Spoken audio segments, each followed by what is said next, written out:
अस्सलाम वालेकुम, welcome to my channel रूहानी दुनिया। अबू हारिस कौन था और इमाम हुसैन अलैहिस्सलाम ने अबू हारिस को कब से पाला था? मुकम्मल वीडियो देखने से पहले अगर आपने मेरा चैनल रूहानी दुनिया सब्सक्राइब नहीं किया तो मेरे चैनल को लाइक कर दीजिए, शेयर कर दीजिए, सब्सक्राइब कर दीजिए।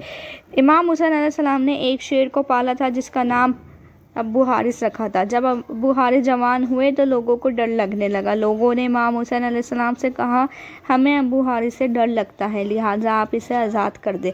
तो इमाम हुसैन अलैहिस्सलाम अबू हारिस के पास गए और फरमाया, ए अबू हारिस, तुझको आज मैं आज़ाद करता हूँ। तू शहर इराक़ चले जा, वहाँ के जंगल का एक शेर मर चुका है। तू उस जंगल पे जा और अपनी बादशाही कर, और एक दिन आएगा कि मेरी मुलाकात तुझसे उसी जंगल में होगी। अबू हारिस ने इमाम हुसैन अलैहिस्सलाम की बात मानी और वहाँ से चले गया। जब इमाम हुसैन अलैहिस्सलाम शहीद हुए तो यजीदों ने चाहा कि इनकी लाश को घोड़ों की टापों से पामाल किया जाए।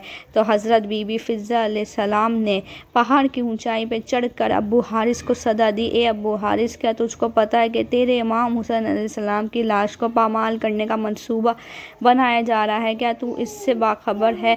तो अबू हारिस उसी वक्त भागे वहाँ से और अपने इमाम हुसैन अलैहिस्सलाम की लाश के पास आकर बैठ गए। जब यजीद घोड़ों की फ़ौज लेकर आने लगे तो उन्होंने देखा कि इमाम हुसैन अलैहिस्सलाम की लाश के पास एक शेर बैठा है जो उनकी लाश की हिफाजत कर रहा है।